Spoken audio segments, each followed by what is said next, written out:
বগুড়ার একটি ফিলিং স্টেশনে ঘটে গেছে হৃদয় বিদারক হত্যাকাণ্ড। সহকর্মীর হাতে প্রাণ হারালেন ক্যাশিয়ার ইকবাল হাসান। ইকবাল ছিলেন সিরাজগঞ্জের বাসিন্দা।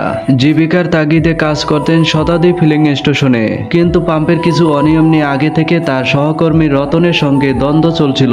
শনিবার গভীর রাতে সুযোগ পেয়ে রতন ঘুমন্ত ইকবালের উপর ঝাঁপিয়ে পড়েন। হাতুড়ি, রেঞ্জ আর ছুরি দিয়ে পরপর আঘাত করে নিশ্চিত করে তার মৃত্যু। রবিবার সকালে অফিস কক্ষ থেকে পুলিশ উদ্ধার করে ইকবালের ক্ষতবিক্ষত মরদেহ।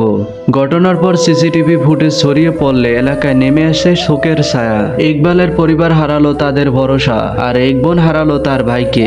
অপরদিকে খুনি রতন পালানোর চেষ্টা করলে পুলিশের চোখ এড়াতে পারেননি। মাত্র 12 ঘন্টার মধ্যে গাজীপুর থেকে গ্রেপ্তার করা হয়। পুলিশ জানিয়েছে হত্যায় ব্যবহৃত হাতুড়ি ও নগদ টাকা উদ্ধার করা হয়েছে।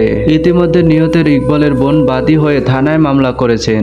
এই ঘটনাটি সবাইকে নাড়া দিয়েছে। একটি ছোটখাটো দ্বন্দ্ব যে এমন ভয়াবহ হত্যাকাণ্ড রূপ নিতে পারে তা ভাবতে কষ্ট হয়।